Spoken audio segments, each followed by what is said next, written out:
دەست پێکەین کاکە زۆر چاک. تابیانی ئەزیز و خۆشەویست ماوەیەکی باش دابڕێن، بەڵام بەدڵنیاییەوە بەجێتان ناڵم لەگەڵ پرسیارە فکریەکان. تابیانی ئەزیز و خۆشەویست پرسیارێکی زۆر جیاواز لەسەر کوێ یاسای دۆپلەر.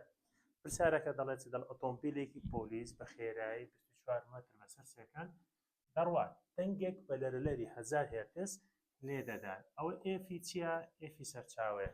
ئەدی ئەوە چییە؟ ئەوە خێرایی سەرچاو ئەو درا و داواکراوانە دەنووسی بۆ ئەوەی بزانێ پرسیارەکە چی دەوێت. دەڵێت درێژی شەپۆلی دەنگەکە چەندە کاتێک چاودێرێکی وەستاوی گوێی لێ دەدێت.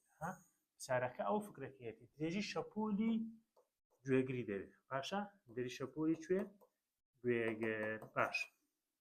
لە کاتی نزیک بوونەوەی ئۆتۆمبیلەکە یان گوێگرەکە وەستاوە.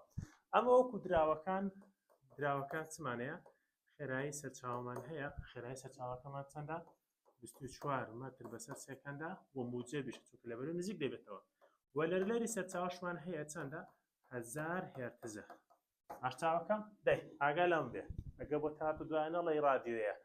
باشە گوێگرەکە وەستاوە کاتە ڤینۆچیا سفرە. داوای چ دەکات؟ لەرەلە درێژی شەپۆلی چی؟ درێژی شەپۆلی گوێگری دەوێت بە دەبێت لەرەلەر دۆزی ئینجا بتوانێت و خێرایی دەنگشی لەهەوا داوە. چ دەکەێت تۆ بابی من؟ یاسای دۆپلەر بەکار دەڵێ F داش یەکسانە بە F V کەم V نۆت لەسەر V کەم VS. ئەوە دەبێتە سفر. بۆ سفر چونکە وەستاوە. وەرە دام بنێوە دەڵێن F داش یەکسانە بە چی؟ سەرچاوە لەرەلەری سەرچاوی 1000 هێرتزە. بێگومانەوە دەخێنە کەوانێکی بۆی لێت تێک نەچێت. خێرایی دەنگمان چەندە؟ 344. دیسان 344 خێرایی دەنگ دەبنەوە دەنووسیەوە. ئەوجا خێرایی سەرچاوە چەندە؟ 24 ئەلێ دەنووسی 24. بێگومان ئەوەی کەم دەکەی باشە؟ پاشان 344 بە شیژێری دەکەی جاران 1000 دەکەی لەرەلەری گوێگرمان بۆ دەرچێت پێشتەمە دەرمان هێناوە دەکاتە 1075 هێرتز. بەس هێشتا پرسیارەکە تاوا نەبووە. ئەمە دەمانێت چ دۆزینەوە؟ درێژی شەپۆلی گوێگر دۆزینەوە. یاسای خێرایی شەپۆلمانەیە. خێرایی شەپۆل دەکات درێژی شەپۆلی گوێگر جاران لەرەلەری گوێگر. پاشە مەگە درێژی شەپۆلی گوێگر دۆزینەوە دەڵێن چی؟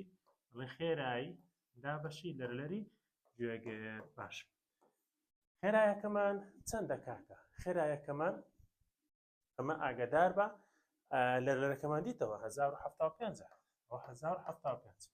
بەڵام تاشاکە خێرایەکەمان ئەمەوەی کە هەمانە چەندە؟ خێرایی ئێرە چەندە؟ 344. وەرە دابەشانکە بابە درێژی شەپۆلی گوێگرت بۆ دەدەچێت کە دەکاتە چەند کەمە پێشترمان هێناوە دەکاتە 0.32 مەتر. بە هیوان فکرەکەت بەدڵ بێ و بۆ هاوڕێکانشتی بنێرە کاکە. باشە؟ بۆ ئەوەی ئەوانش فکرەکەی وەرگرن هەتا ساریشکە وانە.